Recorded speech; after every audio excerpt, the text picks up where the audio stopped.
What's going on, guys? Nicholas Gallo for SBU TV Sports, and what a game we had as the St. Bonaventure Bonnies were able to pull off after a Kyle Lofton pull-up jump shot. 62-60 over the LaSalle Explorers on a 3-game win streak, and now they're on the road to Rose Hill Gym to face Fordham at 4:30 Saturday.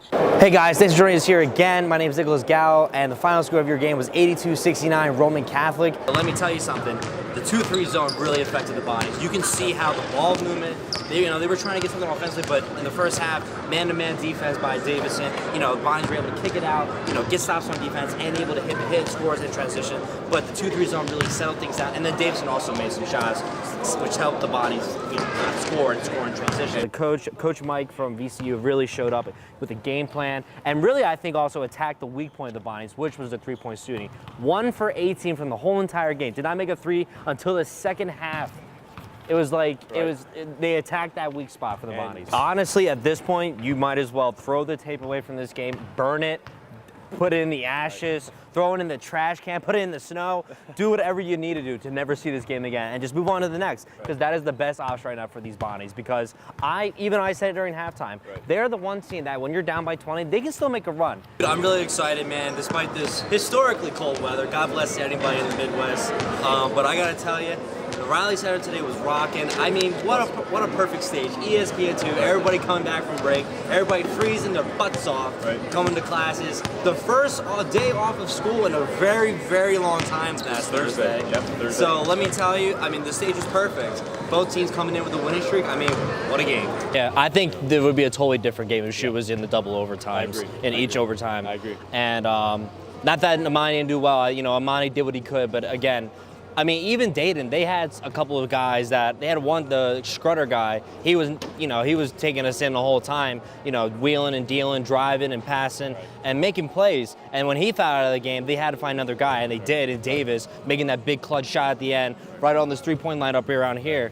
That also was almost like a nail in the coffin, saying that we got it. And then, I mean, you also had that last chance right there with Darian with the one-footer three, but obviously, those shots are tough to make. To this week's player profile, as sitting with me right now is freshman guard Kyle Lofton. Kyle, how are you feeling today? I'm feeling good. Just had a little mental walkthrough for Buffalo, and we're just trying to get prepared for the Saturday. 3 straight wins, now off a big win against Siena, retaining the Franciscan Cup. How are you personally, or the team is currently feeling? We want to thank Kyle Lofton for joining us here at the Player Profile. Tune into us next semester as we will continue our Player Profile series. Nicholas Gallo, SBU TV Sports. Good morning, everybody, and thanks for joining us here at SBU TV Sports. I'm Nicholas Gallo. We got a great highlight section for you today as men's and women's basketball started this week, so let's get right to it.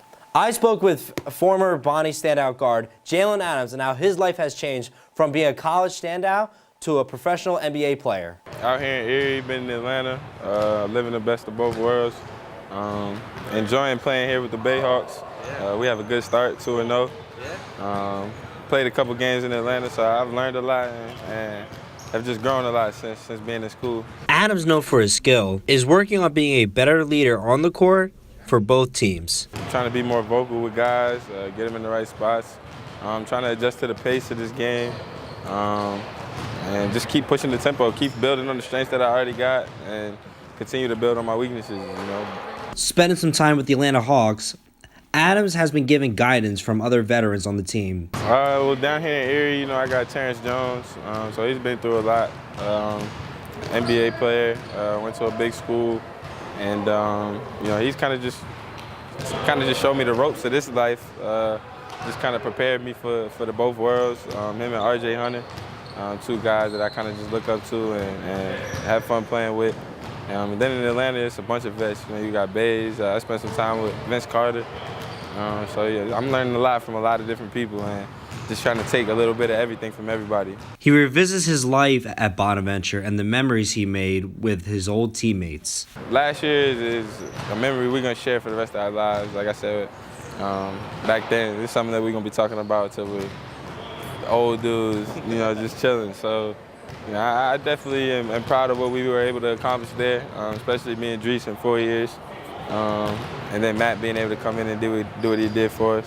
So those are lifelong relationships. But not just with those two, for everybody on the team. I'll be back for a couple games. See Courtnelly and JP work out, LD too, Marty, shout out everybody. So I'll be back to definitely, support them soon. Head coach of the Erie Bayhawks, Noel Gillespie, has been enjoying having Adams on the team.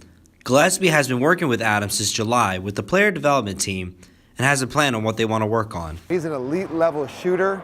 That's what he brings to the table, and we're trying to have him be a more well-rounded basketball player. He can play the 1, he can play the 2, get him to be a defender on and off the ball, buying a team concept. So 2 games in, we're right there. For Jalen right now, when he goes back to the Hawks, he knows he's going to be a bench player.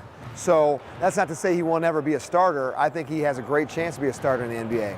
But for right now, he's got to know he's going to be called upon to run the team, run the second unit, guard his position, not turn the ball over, organize the team. So we know he has that skill set, again, of a scoring machine, can shoot the basketball, but can he keep developing his playmaking attributes? Can he keep developing his on and off ball intangibles? And that's what we're focusing on this season.